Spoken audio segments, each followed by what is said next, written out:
And I'm Ripley. And this is Comicsplaining, the show where we fully expect to be interrupted by fireworks at several points tonight. Yes. Yep, we're recording this on 4th of July weekend, so, whenever there's a fireworks holiday, the fireworks never stay on that day. Yeah. Thanks for dating this episode, by the way. Sure. That's okay. I never understood why that was a big deal anyway. I didn't realize it was on something like this. It's not about current subjects. Yeah. We don't want people to not be able to relate to us talking about 60-year-old comics. True. Like it's not dated by the memes we use. 30 to 60 feral hogs. 30 to 60 feral hogs, am I right, my fellow kids? That's one of my favorite memes ever. And it's so completely unquotable. Oh my god, what is this fucking Steve Ditko Thor is a lot to take in. Yeah. I don't love it. Alright. Strange Tales, number 123, from May of 1964. Writers Stan Lee and Steve Ditko, pencils Steve Ditko, inks George Roussos, still don't know how to pronounce that, letters Artie Simex. So Strange Tales is a variety title, more so even than the others, because it tends to be one of the ones where you have like two different stories in one issue. Yeah, I think it usually tends to be Doctor Strange and Human Torch having adventures. Yes, that's exactly what this one is. So the first half is the Human Torch, the latter half is Doctor Strange. We are reading the latter half right now. Yeah, the Human Torch story is not very useful to either of us. So, no, we're going to put that away, and maybe 50 years in the future we'll cycle back around to this Human Torch story. Maybe. We have Doctor Strange, The Challenge of Loki. So this issue is actually really fun. I like it a lot. We have Doctor Strange in his home in Greenwich Village. He is levitating for the sake of levitating. Levitating for the sake of levitating, yes. He is having a rare moment of respite, but he is still practicing his magic by levitating. And as he's doing this, Loki on Asgard is looking at him and is like, this is the guy who's gonna help me defeat Thor. This is my plan, because I am once again being held prisoner on Asgard by the command of Odin. So I have to find someone else to do my dirty work for me. So last we heard they were on good terms, so he clearly did something stupid in the interim. Yeah, this happens with Loki a lot. Loki goes kind of back and forth between grounded, not grounded. So between being grounded and being Odin's chief advisor. There's been some mischief, assumedly relating to this chief advisor position in the meantime. Yes, I think there's clearly a lot of stuff that happens that we don't see, and I think that's really fun, actually. I love it. I'm on board. Like, I know on the meta level it's probably just writer inconsistency, but I think it's more fun to interpret it as some shit happened. Yes, absolutely. I'm on board with that. So Loki uses magic to project an image of himself down to Doctor Strange's study, and he projects an image of himself bound in chains, and he startles Doctor Strange and knocks him off balance, which is really funny. But he says that Thor is evil and he put him in chains and he needs help from Doctor Strange. Which is an interesting gambit for Loki, the god of lies. Yeah. We're really assuming that Doctor Strange does not know much about Norse mythology. Exactly. And Doctor Strange immediately calls his bluff. He's like, Thor, but I thought he fought only for right and justice. Thor, he's a bro, isn't he? And Loki doubles down on this. He's like, no, Thor has deceived all of you. Even now, he deceives our father, Odin. He plans to conquer mankind, and he chained me here when I tried to go to Earth to warn you. But it didn't work very well because chains don't stop me from doing magic. Yeah. Thor is both supremely evil and deceptive and a complete dumbass. Yes, so Doctor Strange uses his amulet to detect vibes, I guess. He detects some evil got vibes. Bad vibes off of this. Yes, he's getting some bad vibes, and he says it's the chains. They have an evil force that he's feeling. Shut up. They have an evil force that he's feeling, and Loki's like, haha, he doesn't suspect that it's actually my evil forces. My bad vibes, not the chains. My rancid vibes. Doctor Strange is picking up his rancid vibes all the way on Earth. So, because he's detected these vibes, Doctor Strange appears to have agreed to help with this. And Loki says that the only thing that could break him free is Thor's hammer. And Doctor Strange says, I can't affect something that alien without having a piece of it. It's like, here, I have a piece from his thong.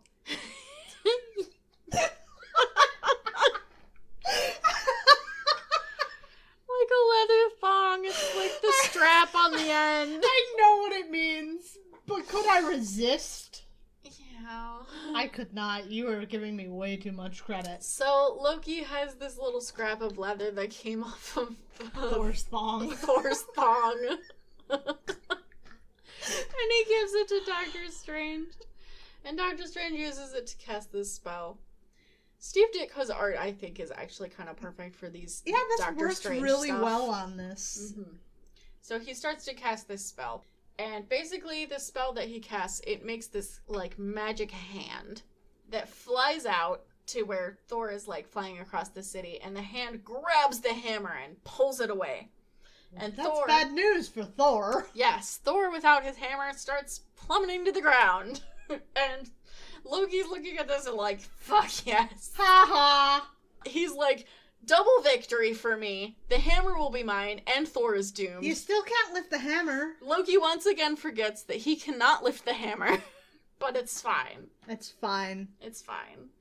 Well, he wants the hammer. He thinks that once he has the hammer, he will be able to He'll be rule worthy Earth. by the metric of having been clever enough to gain the hammer. I guess.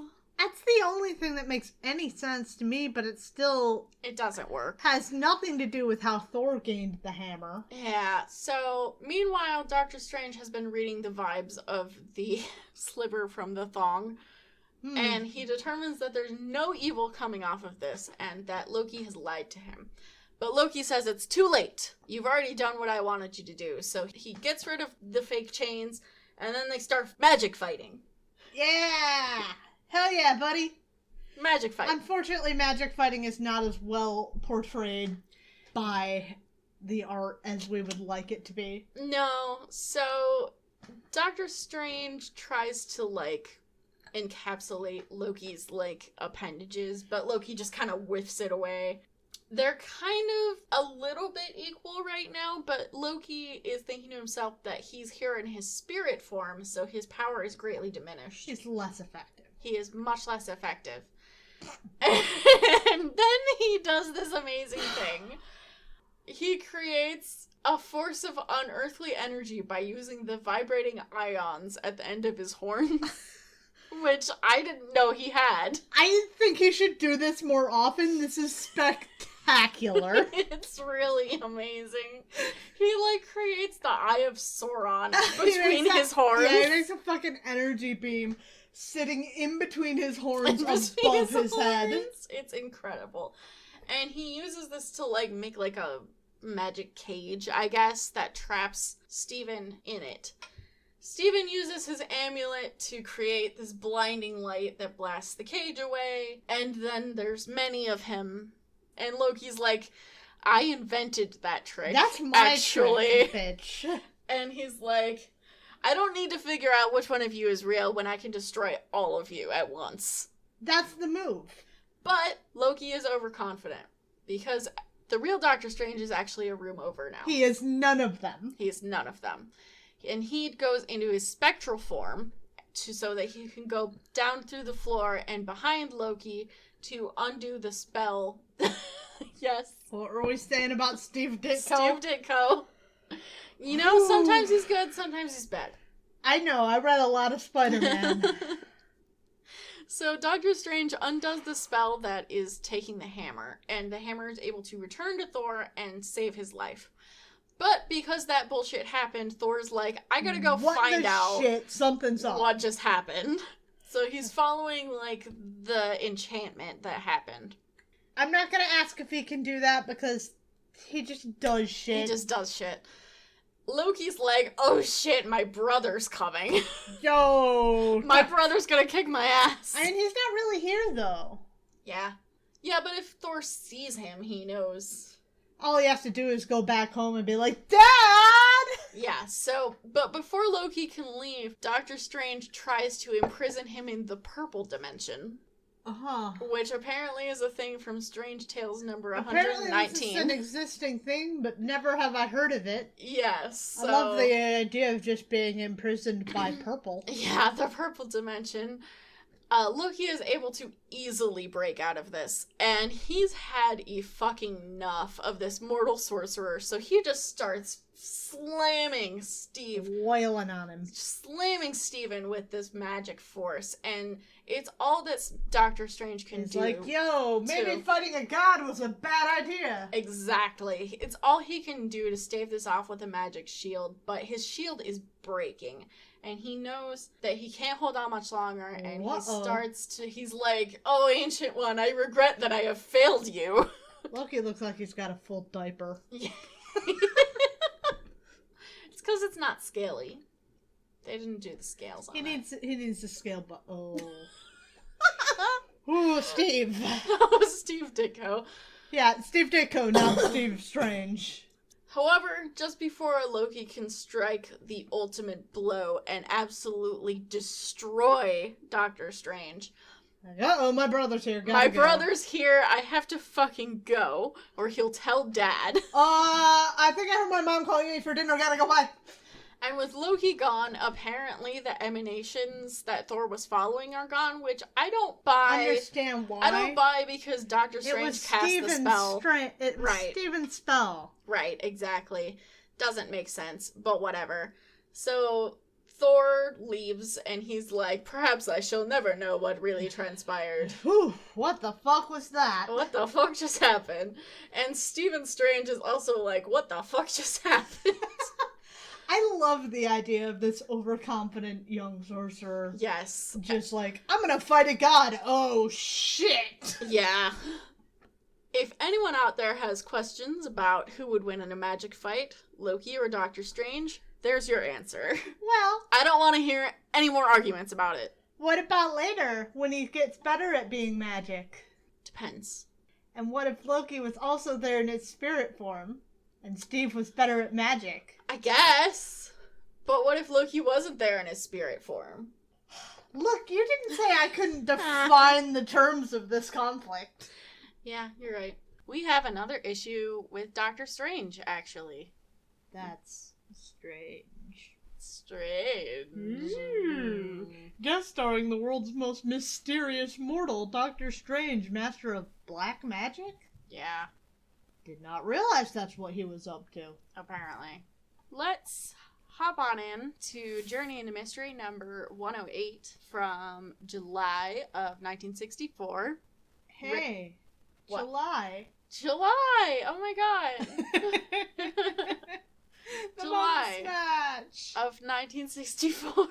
It's fine. It's the same. It's practically the same day. Pretty much exactly the same. So this issue was written by Stan Lee, penciled by Jack Kirby, inks Chick Stone, and letters Artie Simek. Familiar names all. We start out, Thor is in the middle of the city, as he often is, and it looks like he is about to start swinging his hammer around, and everyone is kind of understandably freaked out about this. What is this? The mighty thunder god threatening the people of New York with his hammer? There must be a reason, but what? What indeed?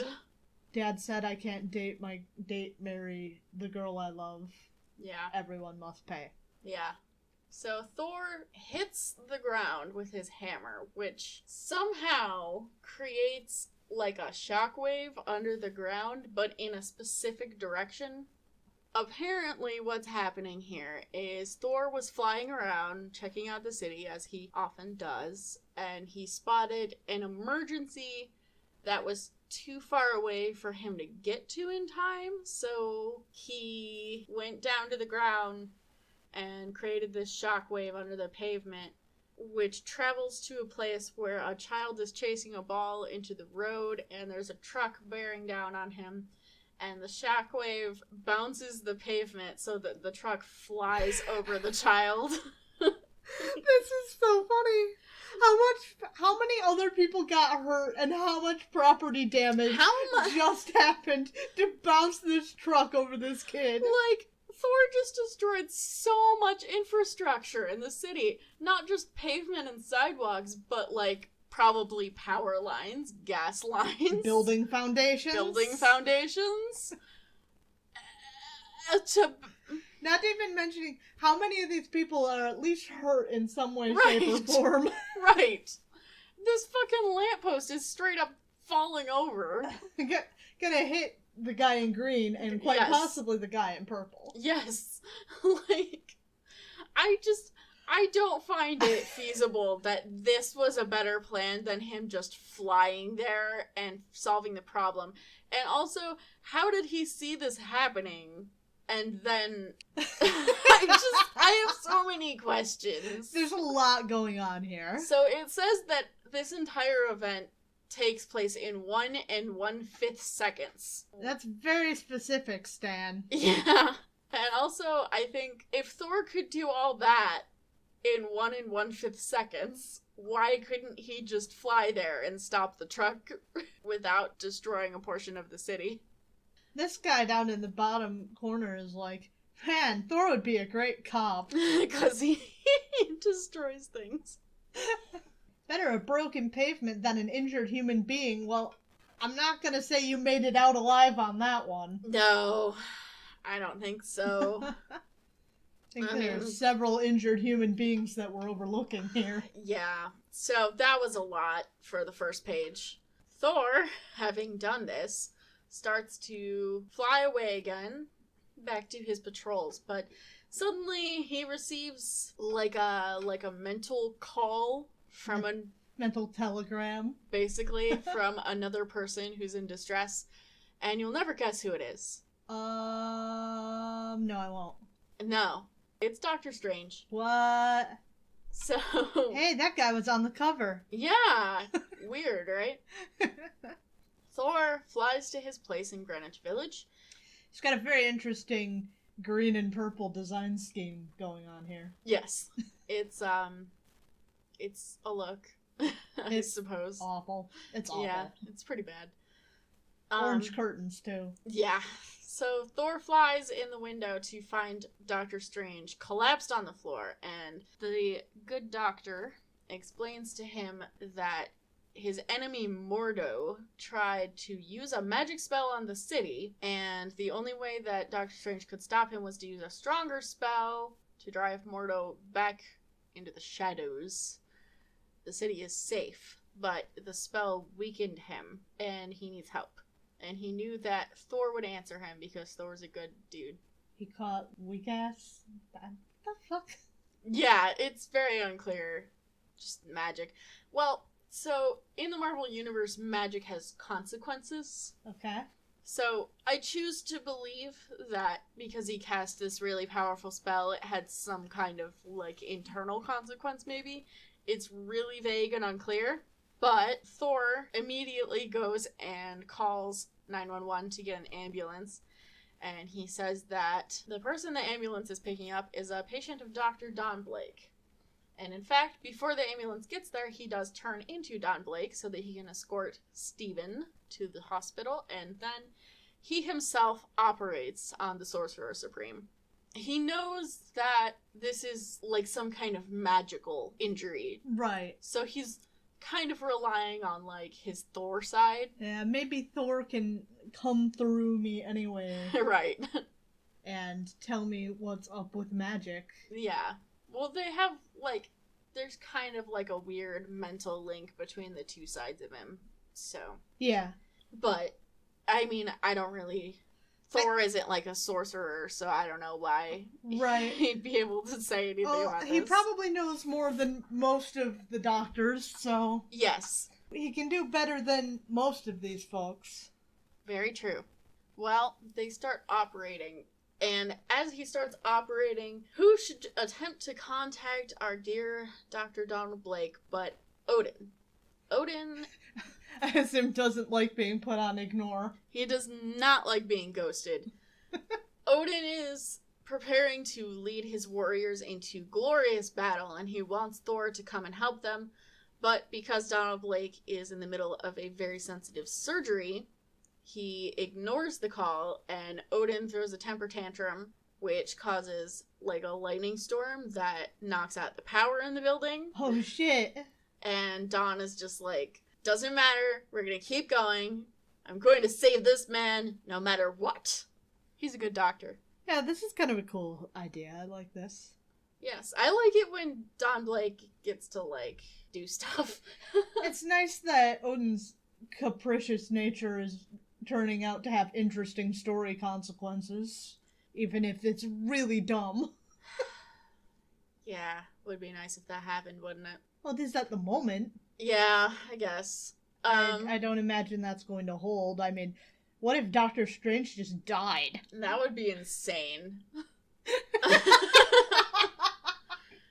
Odin is pissed about this, but he's got a battle to attend to, so he goes to lead his warriors, and he decides he's going to deal with Thor later. Loki apparently is not going with the rest of the warriors. He's still grounded, but with Odin gone, he now has an opening. So he turns into a bee and then flies past Heimdall and down the Rainbow Bridge. It's a good thing that Heimdall wasn't watching him turn into a bee. Right, that's exactly what I thought. Back on Earth, Stephen Strange is waking up post-surgery, and he's feeling a lot better, and he thanks Donald Blake for saving his life, and he says, "Please remember, I am not without certain powers of my own. If I can ever be of service to you, you must give me the opportunity to repay you." So, are Thor and Doctor Strange tight? Kind of. I mean, Thor just saved his life. Well, yeah. So... But I'm just wondering, does this go anywhere? Are these guys, like, tight? Because I don't read Not much of really. either of them. Not in the future, they aren't. I think it would be cool if they were, but... I think they should be. I agree. I don't know why no one ever pursued that after this, but they never did. That's just where it ends, pretty much. Donald Blake returns to his office, where there's a patient waiting for him. It's an old man with a cane that's kind of similar to his own. It's after his office hours, but he says that if it's an emergency, he will see the old man. The old man tries to get up, but then starts falling down because his leg is just killing him. And in the scramble to catch him, Donald Blake drops his cane, the old man drops his cane.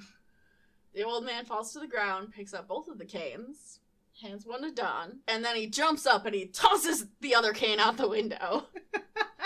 So dramatic. And Jane and Don are like, what the fuck?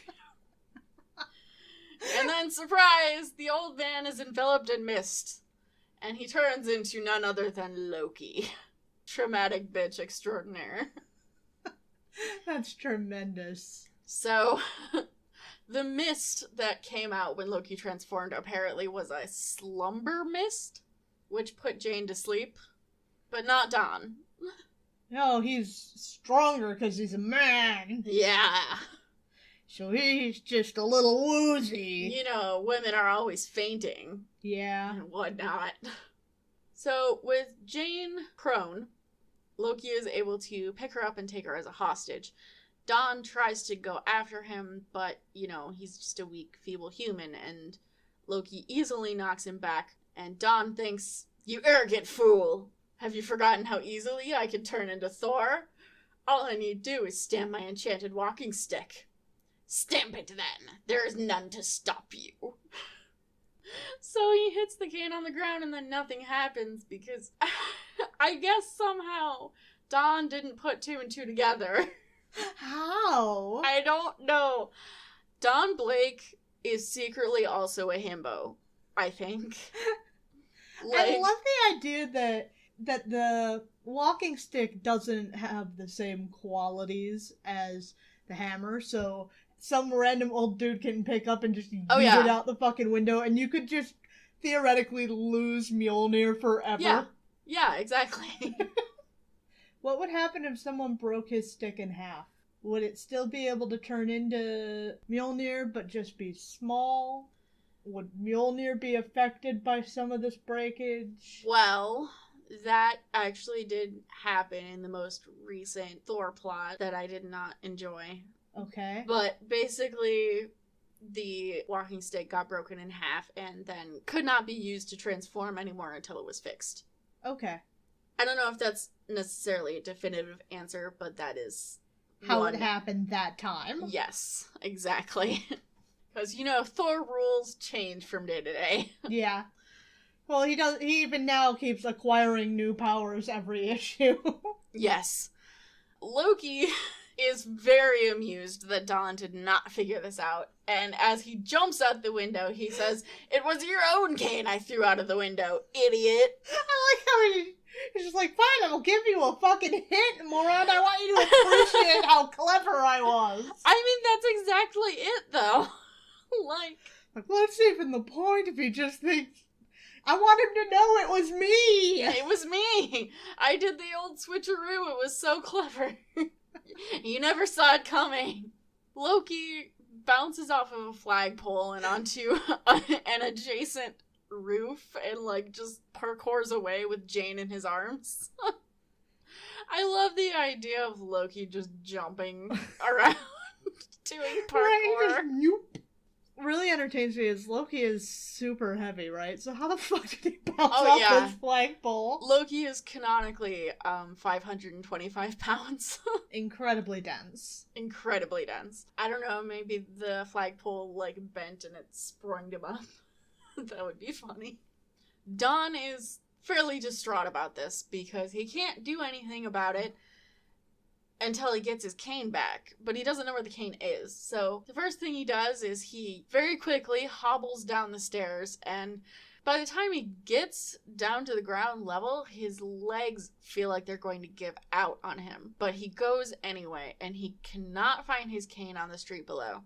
So it's somewhere else in the city, but he has no way of finding it because he's just a normal dude without it. He decides he's going to contact Odin for help, but his mental message that he's able to send doesn't reach anyone because no one is in Asgard. They're out fighting. It's really weird that the message doesn't go to Odin. It just calls out over some kind of loudspeaker at the castle. Yeah. I really like to think that it's not targeted. Everyone can hear it. So you're just chilling in Asgard, and then suddenly you hear, "Odin, my father, Odin." And you're like, oh god, the shit again. Only with him, when other people call for Odin, it doesn't do this. Yes. It's because he's in mortal form, so he can't, direct it like that, clearly. That makes sense, right? Oh, you just no-prized it. Well, not getting an answer, Don Blake decides, apropos of nothing, that Odin must be ignoring him. He's just paying you back in kind. I mean, yeah, kind of. So Don hails up a cab, and he orders the cabbie to take him to General Hospital. And step on it. Step on it. And the cabbie does indeed step on it. So he gets to the hospital very quickly, and he is able to go into the room of Dr. Stephen Strange, where he calls in that favor very quickly after getting it. I think this is the same day still. It would seem to be. Yes. So he tells Stephen that he can't give him details. Oh! I'm sorry, the shape of his head is so fucking funny. I know. He has So, Doctor Strange in this issue has a weird triangle head flat top. Head flat top. And his salt and pepper is just two white stripes coming out of his temples. It's an amazing look. If you're not listening on YouTube, you should go look at the YouTube video to see it.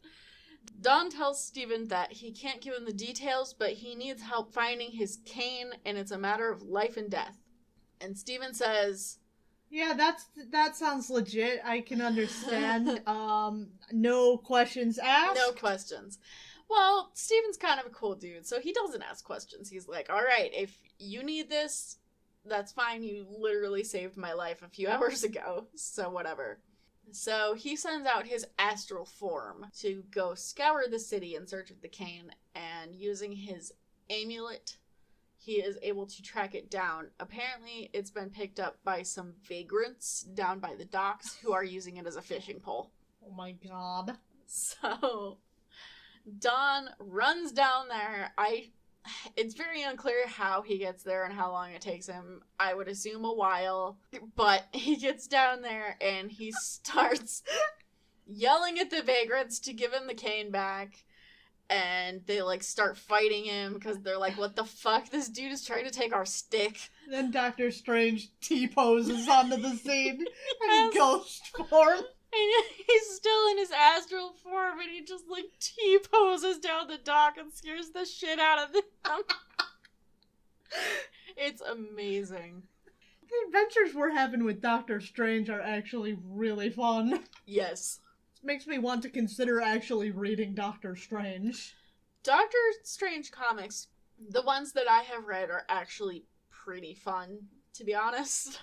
I have also considered many times getting into Doctor Strange, but I know if I did, I would fall down that rabbit hole and never get out of it. Oh yeah, I get the feeling that I would really like Doctor Strange, so I haven't read it. Yes.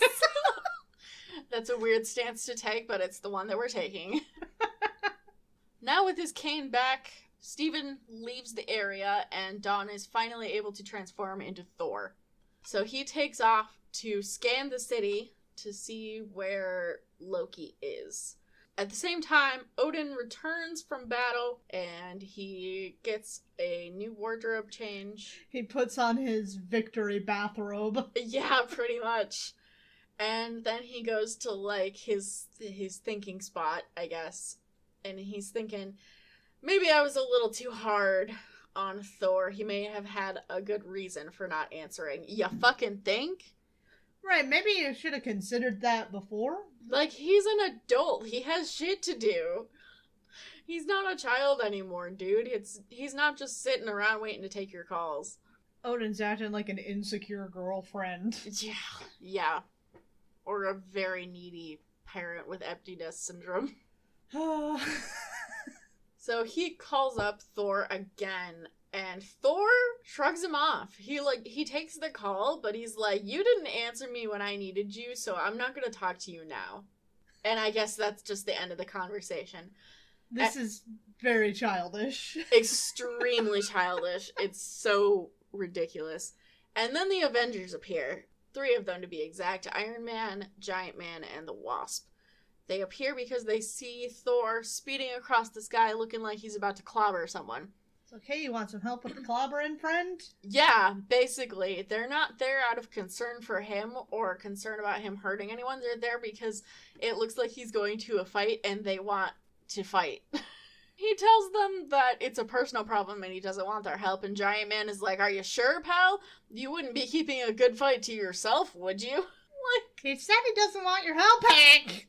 He said he doesn't want help, Hank. So that was our Avengers cameo. Was it fun? Very useless. I'm sure anybody reading through the order for the Avengers was glad to have this dip Oh in. yes, very, very important.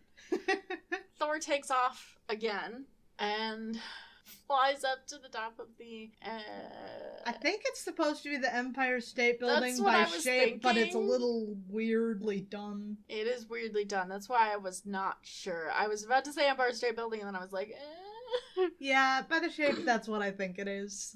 It's a very tall building. And he stands on top of it. And he says something very interesting about Asgardians that we're going to learn right now, apparently. Okay, I'm gonna ingrain this, and this will forever be canon. Oh, yes. So he says, all the gods of Asgard emit an aura of free-flowing electrons from their person, an aura which only another immortal can detect. detect. Man, oh man. So this is a very interesting tidbit. Just the idea that all Asgardians emit an aura of free-flowing electrons. What does that even mean? What does that mean? What does it mean, Ripley? All the gods to Asgardians just look like you spent all day swimming in the chlorine swimming pool, and now your eyes just put a halo around everything. Jesus Christ. Thor starts to follow this aura of free-flowing electrons, but he's not able to detect the source, so he has to get up higher. He flies way up into the atmosphere. He's saying that he'll go to space if necessary. He's so determined to find Loki. He'll go to the edge of space. Oh, fine. Be that way.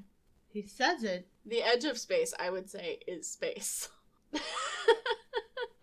From this high up, Thor is able to find where the source of the aura is, and it is somewhere in the depths of the Adirondack Mountains. So he flies down there and sees... Yes. Sorry, Dandelion and Doctor Strange. He flies down there and he sees Loki just like chilling out on a hill. Literally just sitting there watching the sunset. It's lovely, really. And as he lands, he contacts Doctor Strange. Because he knows there is something up. Loki does not have Jane with him, though he's done something with her. And he needs Doctor Strange's help again. He calls in another favor from Doctor Strange on behalf of Don Blake. And Doctor Strange, I guess, decides to humor this, even though he already got his one favor, but okay. How does he know Doctor Strange can't see him? Yeah. Bold assumption. Yeah. I would personally assume that Doctor Strange definitely noticed him turning into Thor, but whatever. It's fine. So we don't get to see yet exactly what Thor asked Doctor Strange to do. Because after issuing these orders, he goes immediately in to fight Loki. Loki stops him and says, Jane is his prisoner in limbo, and only he can save her. So if any harm comes to him...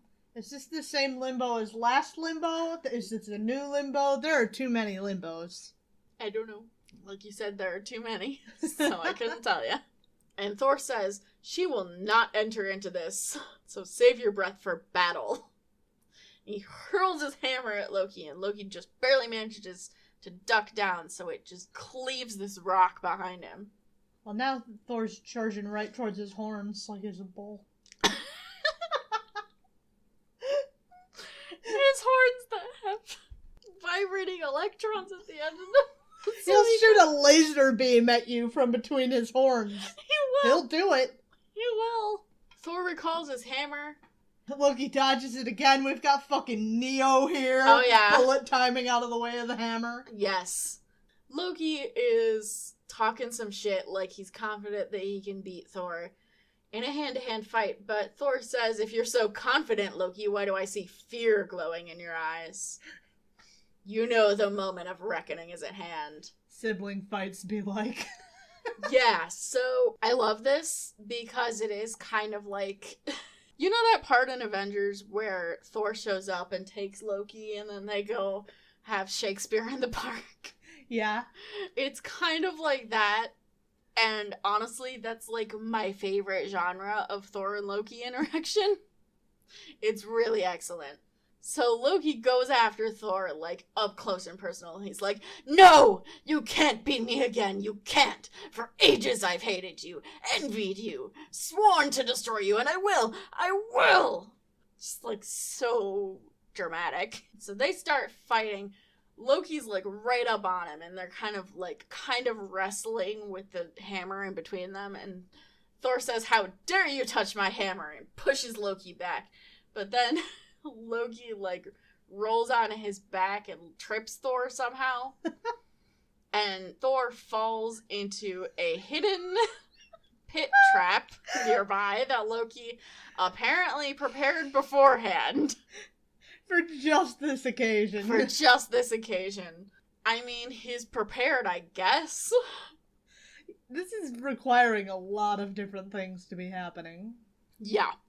Thor falls in this pit. It's a little bit deeper than he is tall, which is very tall, I might add. And with Thor now in this pit, Loki turns his attention to... He's in a hole! He can't do anything! He's in a hole! Yeah, he's in a hole. He can't do anything about it. Loki turns his attention to killing Jane, presumably, as promised. So he starts to attack Jane in Limbo.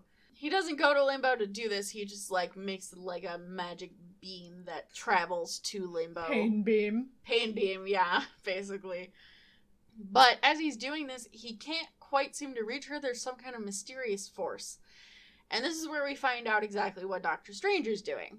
He is using his power to protect Jane from Loki for the time being. But Loki, being far stronger, as we've established, is honestly very, very tiring out Steven, especially since he just got out of surgery earlier this day. Right, he's tapped out. He's pretty tapped out, so he just barely holds out until Loki gives up on his assault. So literally, if Loki doubled back around to it, there would be just nothing they could do. Yeah. But he doesn't. He gives up, and Doctor Strange is relieved. He's like, I'm gonna go take a nap. And the reason Loki has stopped is because Thor is about to get out of the hole. Apparently, it was too narrow for him to swing his hammer to fly out, but he's able to climb out using his hammer to, as a hook, basically. Right. This is why I don't understand Loki. It's like, well, yeah, it's all fine, it's all good. He still has a fucking hammer. Yeah. He can't hammer in some handholds and climb on out? I think he could do that with his bare hands, if I'm being honest. Yeah. But yeah, there's a million ways he could get out of that hole, but whatever, I guess. I guess the plan was just to keep him in the hole long enough that Loki could kill his girlfriend, I suppose. Sure. It's quite a plan. Thor goes after Loki again, and he is enraged. And he hurls his hammer, and it just completely destroys the forest nearby, sending splinters and pieces of wood everywhere. And that's awful. I can't imagine being just assaulted by a million splinters. I know, right? It's fucked up. And Loki just cannot withstand this. So he's completely dazed as Thor retrieves his hammer and then runs up and just clocks him. He clocks him so hard, Loki is completely dazed. If he was a normal person, he may have died from this blow. Assumedly. So Loki is dazed, and Thor grabs him and says, "Free Jane from Limbo or feel my wrath again." And Loki's like, "Oh god, please don't." So he brings Jane back from Limbo, and Thor lets go of him, which is a mistake. But as Loki is backing away and preparing to assault Thor with magic, because he wasn't able to defeat him hand to hand, there is a white cloud gathering behind Loki, and it comes up behind him, and suddenly an armored arm reaches out and grabs him and pulls him back into the cloud, and then it speeds off into the sky. And apparently it was one of Odin's warriors, who has been given the command by Odin to get Loki and bring him back to Asgard so he can be grounded again. Back in gay baby jail. Yes, and he's carrying him like an angry kitten. It's amazing. Under his arm like a football. I love when people carry Loki. It's a very specific thing, but it's very good. Thor is able to recover Jane and get her back to safety. And Odin, having watched this entire encounter, is very proud of Thor. And I guess everything that happened between them before is water under the bridge. So it's fine. Well, yeah, Thor's taking his calls now. Yeah. Tales of Asgard, trapped by the trolls. Is the troll this dude in an entire ass fursuit? No. By which I of course mean dude in a suit made entirely out of fur, not a dude dressed as his persona. Yeah. It might be his persona, you don't know. What the fuck is this supposed to be? A baboon? Maybe. Those yellow baboons. A yellow baboon. So, this mysterious traveler is approaching Sindri, king of the dwarves, and he asks for shelter from the storm outside. The king grants it to him, but then a trapdoor opens up underneath the traveler, which throws him into the land of the trolls, which is apparently underneath the kingdom of the dwarves. I don't really understand this. Now, are those the same guys that were hanging out underneath that island? Yes. Okay. The same weird pink dudes. Well, they don't look the same as they did, but they are still pink. Yes, so apparently Sindri has promised to give the trolls slaves to work in their mines, and he does this in exchange for the trolls not attacking his kingdom, which, like, this wouldn't be a problem if your kingdom wasn't on top of their kingdom, but okay. Yeah. I feel like you should just move. You should really move. The trolls accept this new person graciously, and they take him to the dungeon where they will presumably get him ready to do work or whatever. There's another dude there who's also Asgardian, and they start talking, and the old dude is kind of just accepting that this is his fate. He says it's hopeless. And the other dude, who is presumably younger and more optimistic, he says, "Do not despair. While life remains, hope can truly never perish." Which is a nice sentiment. He has this pouch on his belt, which falls to the ground, and as it does, it tears open somehow. I don't understand how it fell to the ground. I don't either, because his hands are bound. Yeah. But anyway, there's a hammer in it. Surprise! The traveler was Thor. Ah! So Thor and this old dude break out of the dungeon, and they go and attack the trolls, and Thor's hair is the exact same color as his fursuit. It's awful. It's really, really bad. Design-wise, not a good choice. So they attack the trolls, and they free all the other Asgardians who are being held enslaved there. And Thor leads them up out of the caves, and then once the last of them is out and returned to Asgard, he goes to the entrance of the caves, and he hits it with his hammer so that it causes a cave-in and seals the entrance forever. And he says, I think this is a really good speech bubble, so I'm going to read it out loud. He says, "Nevermore shall men make slaves of others, not in Asgard, not on Earth, not any place where the hammer of Thor can be swung, or where men of good faith hold freedom dear." It's very good for our 4th of July. True. So that's a pretty cool Thor line. Yeah, that's nice. I like it. I am questioning why his idea was, what if I was covered in hair? Yeah, it's a weird outfit. Apparently this was all Odin's plan. Okay. To find the dudes who were trapped there and, like, rescue them. So it was all at Odin's behest that he did this. I have to wonder if Odin picked out the outfit or if Thor did. I don't know. It's really bad, though. It is very bad. Honestly, it's yellow, so it looks more like it's made out of straw. Well, I think considering, especially with his hair out, it just looks like, Yes. What if I had a coat of hair all over my body? Gross. So it is his fursuit. Yeah. Yeah. His fursuit made of his terrible fur. Gross. Oh, yes! Here we go. So, this is our first time reading an issue that both of us know about. Yes! This is Journey into Mystery 109 from August of 1964, written by Stan Lee, penciled by Jack Kirby, inks Chick Stone, and letters Sam Rosen. And it is featuring your dude, the one, the only, Magneto! Men call him Magneto. Men call him Magneto. So, we see the Brotherhood of Evil Mutants here Yes. on the front page, and I do need to establish that we skipped over this issue when I was going through, because it seemed like a better fit for our Thor run-through. Yes. And things that need to be established: the Brotherhood of Evil Mutants still around, Mastermind not made of stone, Wanda and Pietro still there. Toad's still there. Right, Toad's not on the Stranger's planet. Yes, so this is basically before where we are in our X-Men read-through. Yes. So, got that? Okay, here we go.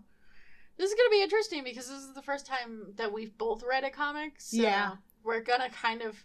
No, there was the Iron Man. There was the Iron Man comic. You're right. I totally forgot about that. So we open up. Thor is being shown a statue of himself, which has been made for the World's Fair. They're having an exhibit called the Hall of Heroes, and they're apparently showing this to Thor and no one else. I don't know why. Well, they'll show it to everybody else when it actually opens. Yeah, true. So they have a Thor statue. They also have the Fantastic Four, except for Johnny, who wasn't invited. Yep, and the Reed statue is really weirdly shaped. Why did they do it like that? To show that he can stretch. Yeah, I guess. But also, I think from a sculptural standpoint, that wouldn't work. It looks like he's reaching out to touch Giant Man. Yeah, kind of. Maybe they're gonna use him for Limbo.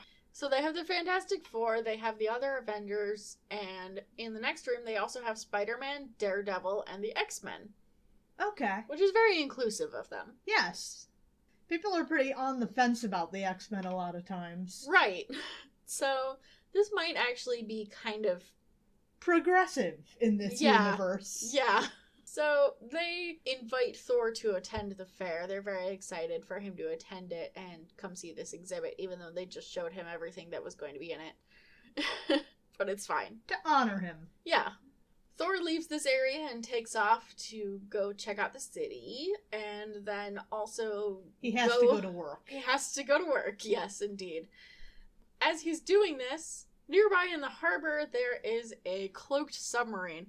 I'd like to point out that the way this submarine is cloaked is it has a tree growing on top of it, which is so inconspicuous. It's supposed to look like just a giant log of driftwood floating down the river, as it does. It's just like, it's so big, it looks like a whole ass tree. It's more conspicuous than it would be on its own. Honestly. Because that's the point of a fucking submarine, is you can't see it because it's underwater. It's a lot. It's a lot. Well, you'll never guess who's in the submarine. Who do you think is in the submarine, Ripley? Loki. Yeah, totally. That's a very Loki move. But that's just why you'd never see it coming. Surprise! It's Magneto. Oh my god! And the Brotherhood of Evil Mutants. So Magneto is basically trying to find where the X-Men live because he's thought for a long time that they lived in the metropolitan area, and he's following some mental emanations to the area where he thinks that they are. For reasons. For reasons. So there's a little bit of shenanigans where Mastermind summons a sea monster and Toad gets scared of it, and Magneto's like, you're so fucking stupid. How do you keep forgetting we live with this dude? We live with a dude who literally conjures illusions. And you've fallen for this how many times? How many times? Honestly, you can't blame him for being a little frustrated about this. Yeah. Because they literally do live with a dude who conjures illusions. To be fair, he also gets mad at Mastermind for doing it. Like, come on. Really? This is how you're getting entertainment? Because how can it even be funny at this point? Honestly, he falls for it every time. Yes. Well... He's like, but I'm bored, Dad! But I'm bored! Well, be bored no longer, because Magneto is sending them all out to go see if they can find the X-Men, because he thinks... They're in this area. It's New York City. How many people could there be? Right, exactly. He thinks they're in the right area, so he just wants the Brotherhood to go, I guess, go door to door. Hey, are you the X-Men? Are you the X-Men? You tell us if you were the X-Men, right? I'd also like to point out, I'm pretty sure he's in a very wrong place for this, so I don't really know what's going on, but it's fine. Yeah, he's down by the tip of the city, which is not where they are. Yeah. He's in the right city. Yes, true. They're about 40 minutes outside of the city. Very true. With those idiots gone, Magneto starts thinking about how much they despise each other, and the only reason that they continue to work together is because they fear his power. But, if that's how it's gotta be, then that's how it's gotta be. Magneto, he's got a lot of power, so he's not really worried about it. Yeah. So, while the kids are off looking for the other kids, Magneto gets into his giant magnet chair. that he has for some reason on his submarine. I love when he just has, in these early days, when he just keeps having things that are horseshoe magnet shaped just for the theming. So this magnet chair, it's not just for looks. Apparently, I guess it's like amplifying his powers. He says he's experimenting with it. This keeps happening. Yeah. For a while. What has all that to do with Thor, you ask? Well, the narration is asking that too. Thor is returning to his office. He turns back into Don Blake and goes to work. Some time later, not very long, he is seeing a patient. It's another child with a sports injury. Apparently, this is just what he does. Except when he does bizarrely specific fields of medicine. Yes, and surgery. And surgery. And he's giving this kid advice on how to not hurt himself while he's playing football. Aren't you supposed to be like a wimp? Yeah. A big wimp who doesn't play sports? Yeah. That's exactly what Jane says. She's like, how did you become such an authority on football, doctor?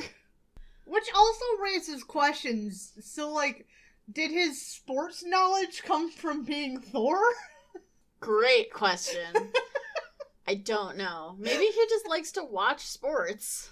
Yeah, it could be. It could just be as a hobbyist, but, like, he's giving him technical detail on how to throw. Exactly. As Jane is asking this, suddenly several instruments and machines in the office start to mysteriously float. Dawn looks outside, and indeed, out on the street, all the other metal things are floating. Cars, trash cans, motorcycles, even the people in them. And everyone is understandably a little bit freaked out about this. Come back, motorcycle! Come back, motorcycle! But in a couple minutes, everything just goes back down to the ground. I assume none the worse for wear. Hopefully, gently. Gently, hopefully, and everyone just kind of shrugs it off. People are thinking that they're the victim of some sort of mass delusion, and Dawn is tying up a sling for this kid and sending him out with his mom. That's the last patient for the day. He just got here, but apparently he only had one. God. Maybe we missed the other ones, and Magneto spent all day tinkering. Maybe. I doubt it, but... Well, since that was the last patient, Dawn turns to Jane and tells her that he's going to leave now. And Jane says, have you forgotten that we have a dinner date tonight? Oh, Dad's not gonna like that. So, I guess they are dating, but they can't, like, take it further than that, I guess. Because Dad says no and Thor's a goody two-shoes. Yeah, basically. Dawn did forget that they had a date. And he apologizes and says he has something to do. He's feeling bad. Let's have dinner tomorrow. And Jane gets pissed off. She gets pissed off and she leaves. I mean, getting canceled on last minute is kind of obnoxious, yeah. But Dawn and Thor knows that he needs to figure out what the fuck just happened. Thor. Dor Blodenson. Dor Blodenson. Love it. He comes to the conclusion that whatever just happened is something evil, which is kind of a leap because some things floated and that was all, but okay. I don't know. I feel like it's safe to say up to something. Yeah, up to something. Evil? I don't know. A bit of a leap, but he does tend to make leaps. Yes. While he takes off flying across the city, he's using his hammer to follow, like, a magnetic field, because he just does that sometimes. Yeah. His hammer just works as a divining rod for whatever he's looking for. Pretty much. Surprised last issue that he wasn't just able to follow the emanations of Jane. Yeah, very true. And he pretty much did follow the emanations of Loki. Yes, he did. Anyway, now he's following more realistic magnetic. Yeah, magnetic fields. Well, he follows these magnetic fields to find the giant piece of driftwood floating in the harbor. And he correctly determines that this is not normal, as anyone should, I think. Shockingly, that wasn't inconspicuous. Shockingly, that camouflage did not pan out. And he finds in one of the, branches, there's a periscope, which is a lot.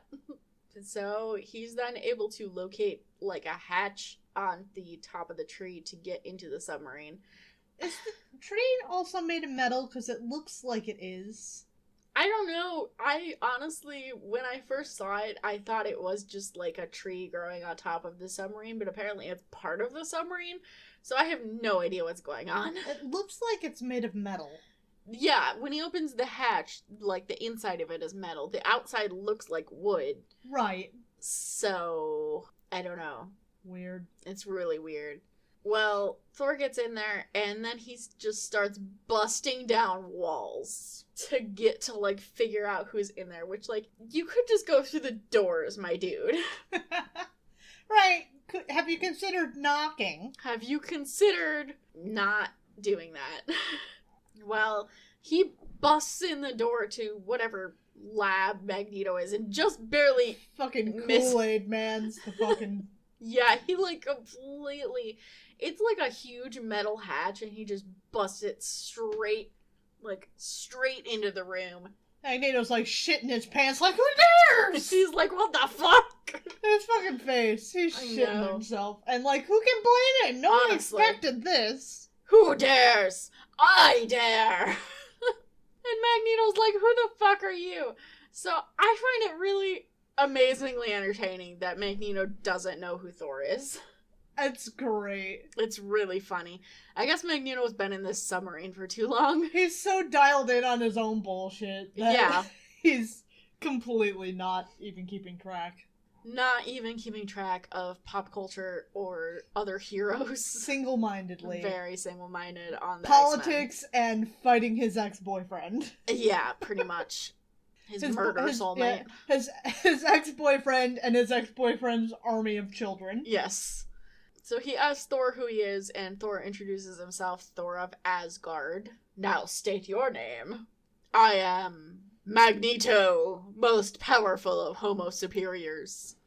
And then he uses his powers to pick up that door that Thor just crushed and, fling it at him. But Thor dodges and it just hits the wall. And Thor says, I'm not impressed. You didn't impress me. I don't care about you can throw doors. I threw that door first. And Magneto was like, oh, wait. We don't need to fight, and he comes immediately to the conclusion that Thor must be a mutant for some reason. He keeps doing this. He decides that Thor is a mutant, and he thinks that he's going to convince Thor to work for him.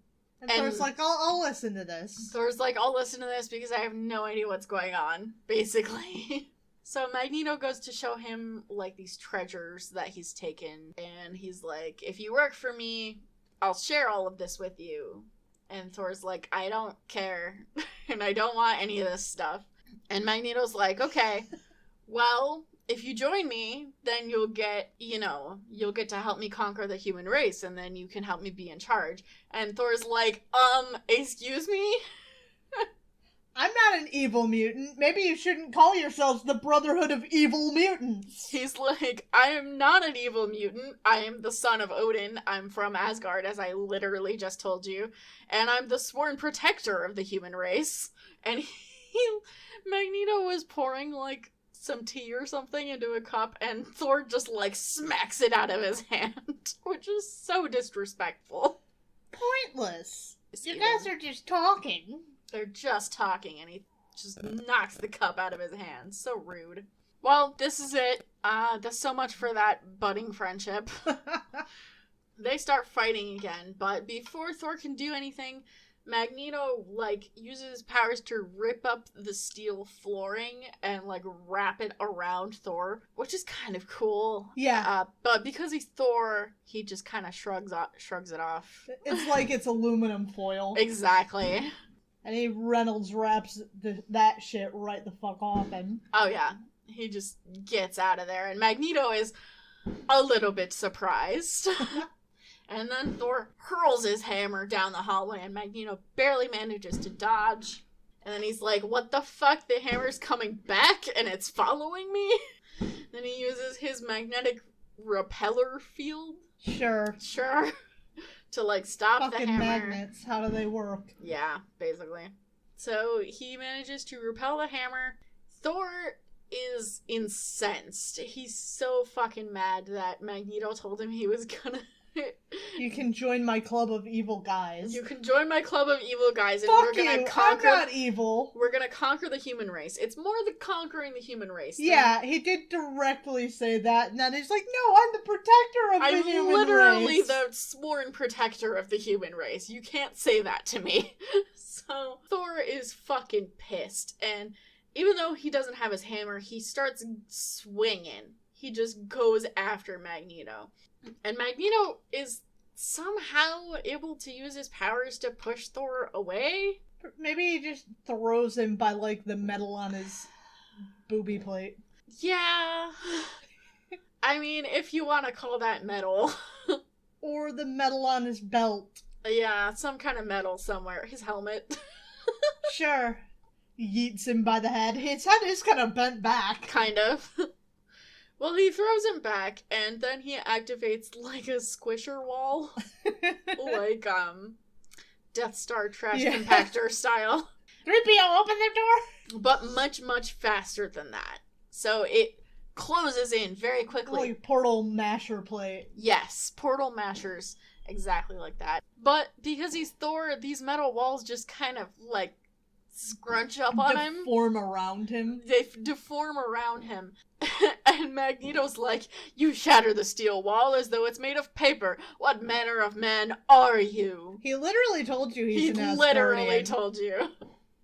I am more than man, Magneto, more than mutant. I am Thor. I do love that Magneto just keeps building walls and he just keeps noping. Just stay the fuck away from me. He just doesn't want any part of this situation. Fucked up, go away, go away, go away! He's like, I was trying to fight some children and a dude in a wheelchair. I'm not prepared to deal with this shit. Well, Thor has been single-mindedly attacking Magneto while not thinking about getting his hammer back, so Magneto closes some doors between them, and Thor runs after him just in time to turn into Don Blake and smack into the door, which is really funny. Yeah, I like this modular submarine where you can just put walls up wherever. Yeah. So Don is like, shit, I forgot that I had to get my hammer back. That was really careless of me. I like these two comics where we're kind of seeing that it's not just Thor who's a himbo, it's also Don a little bit. Like, he's a doctor, but he's also kind of stoops. I love that. Just because you're smart about something doesn't mean you're smart about everything. It doesn't mean you have any common sense. Exactly. Don is kind of freaking out, and he's like, I gotta go hide until I can think of a plan. I'm just a little dude. I'm just a little dude. Just a little guy. Just a little guy. Hey, I'm just a little guy, and it's my birthday. Hey. So he's like, there's nothing I can do. And on the other side of this door or wall or whatever, Magneto is like listening in and he doesn't hear anything. So he concludes that Thor is trying to lure him into a trap. He turns around and he sees the cane, which used to be the hammer, but is now turned back into a cane. And he's like, what is this stick doing here? Where did that come from? Where did it come from? I remember that being here. Then he just tosses it aside, and he's like, alright, well, whatever Thor's up to, I gotta get rid of him. So he uses his powers to shoot the rivets out of the wall like bullets, which is really cool. It's fucking awesome. It's really cool, and Don dodges that by jumping to the ground, and then Magneto drops, like, some kind of metal panel on him. And Don is like, I gotta get the fuck out of here. He's gonna fucking wreck my shit. He's gonna destroy me. Which, like, I mean, props to them for evening this fight a little bit. Yeah. So the only place Don can go is through the crusher that Thor demolished a couple seconds ago. So he goes through there. And in a few minutes, Magneto finally opens the door to find that there's no one there. And then he returns to his control panel because from there he can monitor whoever's in the submarine. There's kind of a TARDIS thing going on with this submarine. I feel like the inside is bigger than the outside. I think that, yeah, this is not... I don't understand what's happening with this fucking submarine. It's definitely a little confusing, but Magneto has this screen where he's able to see where Thor, he thinks, is. He doesn't see Thor, but it's like a map, and it has like a moving, like a radar blip or something. So he's able to activate traps and weapons to try to attack who he thinks is Thor, but is actually Don, who's fighting for his fucking life. I think this is actually some really fun use of Magneto's powers to be able to just attack him from afar. Yes, I agree. I also think this is really fun that, I mean, it's not fun for Don, but I do think it's fun that he thinks he's attacking Thor, but actually it's just Don who's like, oh god. This little guy. He's just a little guy.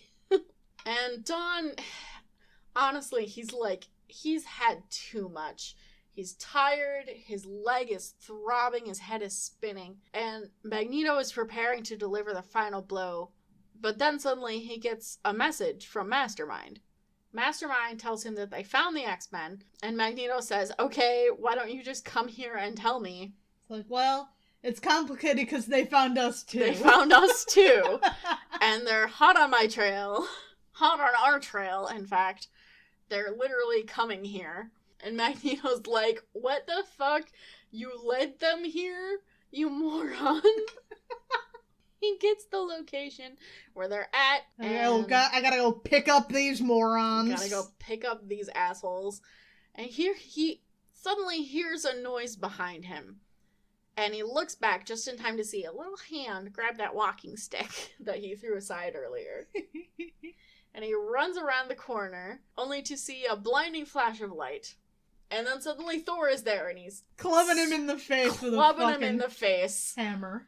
Magneto manages to raise a magnetic force field just in time to avoid getting his face smashed in. Yeah. But unfortunately, this is something that Thor can deal with. So he uses his hammer to, like, draw the magnetic... Suck up the magnetism? Basically.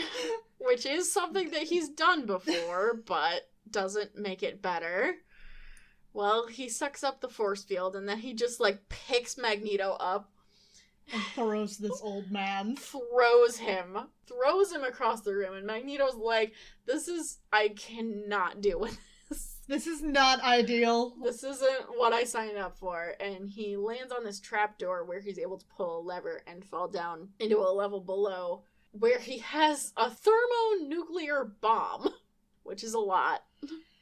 Yeah, I mean, he did start by seizing missiles. Yeah, that's true. So he's going to set up this bomb to kill Thor as he escapes. But suddenly, a block of ice freezes the bomb. That bomb will never hurt anyone, Magneto. The X-Men are here, but we don't get to see them. How did they get in? How did they get in? Yes, great question. Why are we not allowed to see them? Why are you driving around in a submarine on top of the water? Yeah. Magneto escapes in an escape pod, and the X-Men go after him in their own escape pod, which is marked with an X. I'm unclear. I think they have their own submarine somehow. Much to consider. I guess that would be how they got in, wouldn't it?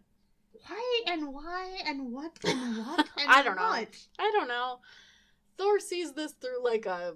I can't remember us ever seeing this again, by the way. This is just some weird gadget we see once. Yes, pretty much.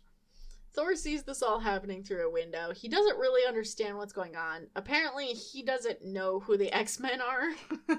I guess. He didn't know who He didn't know who Magneto was. That's true. Magneto didn't know who he was. There's a lot of shenanigans going on here. I guess these people all just kind of stick on their own circles, I suppose. You fight your bad guy. It's not my bad guy. Yeah. Thor is able to break open this hatch to go to the lower level where Magneto was, and he sees the bomb, which is now frozen. And he determines that he doesn't know what just happened, but he knows that this place is bad, and he doesn't want Magneto coming to it, so he destroys the submarine. For reasons. Just so Magneto can't use it again, I guess. I suspect it was not from me that Magneto fled. You really put the pieces together on that one, huh? Yeah, I did. Smart sometimes. No, he's not. Yeah, you say that, but he didn't come to this conclusion. Even after Magneto fled and he saw Magneto getting chased by someone else. Yeah. And he sees the frozen bomb. It's not until way later when he's flying through the city that he has this thought. Yeah. So, I guess Thor he doesn't know exactly what happened, but I guess he just accepts that something happened and Magneto is gone now. So, that's fine. So it's fine. Down in the water, Magneto is protecting himself with a magnetic force field that's preventing him from being tracked, I guess. Somehow. And then he's thinking about the X-Men and how they outsmarted his lackeys. And I guess he's gonna go join up with the Brotherhood so that they can plan their next move. And I guess he's just gonna not think about Thor ever again. Which, he did kick your ass, so I guess that's fair. Yeah, time never to deal with him. Never deal with him ever again. Cross him off the list of people to be fucking with. Yes. Because that was almost ugly. That was, not fun. A short time later, Dawn Blake goes to Jane Foster's apartment. She's still kind of mad at him. She's giving him the cold shoulder, but they have this panel conversation, which is half cute and half annoying. Yeah. I'm not entirely sure how to feel about it. He says, "Jane, darling, did anyone ever tell you that sarcasm doesn't become you? Lips like yours were meant only to whisper sweet nothings. If you think you can break a date with me and make up for it with a little sweet talk, you're absolutely right." Yeah, I'm not sure how to feel about that. Jane then makes him a sandwich and a cup of milk, and then they go up on the roof of her apartment or the balcony or something and hang out, and she thinks, will he ever say the words I'm longing to hear? I just know he needs me to look after him. He's so dear, so trusting, so like a helpless little boy. I do think it's really cute that, she forgives him and they are having a fun time. I like that she can't stay mad at him. Right. You know? It's really sweet. It's cute. I don't like that she thinks that she has to take care of him and she thinks of him as a helpless little boy. No, I don't love that. Girl, you should not be having to mother your boyfriend. No. No, that's not good. So that's a lot to take in. Yeah. Tales of Asgard. For daring to fight a duel against my wishes, you must accept my punishment. Even the son of Odin may not disobey an imperial command, and so I order you to be banished from Asgard. I just want to take a moment to appreciate Odin's hat, which is just a dragon worn on top of his head. Basically, Odin has a lot of really intense hats. Okay, we haven't even gotten to the hat that's an entire bird yet. Well, we have a hat that's an entire dragon. Yes. So that's pretty good. The beginning of this Tales of Asgard is exactly what I just said. Thor is being banished. What? The way he has Mjolnir tucked into his belt is really fucking funny. Oh, he does that all the time. You never noticed? It's so dumb. Why is he not just hooking? There's a loop on it. There's literally a loop. Yeah, I know. It's really funny. It's ridiculous. So, for anyone who's not looking at the page, basically what Thor does when he doesn't want to hold his hammer is he sticks the handle straight down through his belt, so the head is up by his titty. His tit, basically, and it's really goofy looking. But that's what he does. So he's currently being banished for fighting a duel against Odin's wishes. This was many, many years ago, apparently, when Thor was not yet 20 years old. So he must be 18 or 19, I guess. Late teens, yeah. Yeah. This is a very public trial. Everyone is watching. And as Thor is leaving, everyone is like, Odin, this is kind of harsh. Can you not reconsider? We're literally about to go fight the mountain giants. And we could really use Thor's help. And Odin's like, no! Justice is justice. I will hear no more. His hat is really spectacular. I'm sorry, I'm very caught up on it. It's intense. Nearby, there is a man skulking, listening to this, and he is Arkin the Weak, who is apparently Loki's cousin. I don't understand that. So, Loki, he's adopted by Odin, of course, we know that, but his original parents were frost giants, so is Arkin a frost giant? You would have to assume, right? Then why is he there? He is also adopted. He's also adopted. I feel like they just created Arkin because Loki being there wouldn't make sense, but they basically wanted Loki because this dude pretty much is Loki. Looks like Loki, has a dumb hat like Loki. Yeah. Hates and schemes against Asgard like Loki. Is considered weak and frail and whatever, which Loki isn't at this point in the comics, but later he will be. He has noted this spectacle, and he decides he's going to go out because the queen of the mountain giants is a apparently normal-sized woman, which cowards make her giant and huge and muscly. So she's the normal-sized queen of the mountain giants named Norda, and he's apparently just absolutely in love with her. So he really wants to gain her favor because she considers him to be weak and not worth her time. So he rides out to the mountains to meet her and tell her that Thor has been banished. Apparently, Thor being banished means he has to take a horse and ride it alone through the mountains. I don't know why, I don't know where he's going, but that's what's happening. I committed treason. Do you think I'm hot now? Yeah. Norda is wearing an outfit, by the way. It's quite a look. It's really not good. No. No. It's a lot of different colors and shapes and textures, and it's not great. But she does have a giant battle axe, and that's cool. Yeah. She's holding it in a very weird way. Yeah. Norda decides that she's gonna deal with Arkin later. I mean, he just committed treason for her, so I think she still doesn't like him, understandably. Because he's kind of a simp. But she decides to set up an ambush for Thor, because if they can manage to defeat him, then they will greatly weaken Asgard. Even though he's already been banished, so he's not protecting Asgard anyway. But whatever. Thor is riding his horse through these mountains, and suddenly a bunch of mountain giants came up behind him. They're all much bigger than he is, and riding super big horses. And they go to attack him, and Thor is on his horse, and he rides it into this, like, crevasse, basically, which is just barely big enough that one giant on his horse can get through it at a time. So that significantly slows them down as they all kind of pile in there. Single file.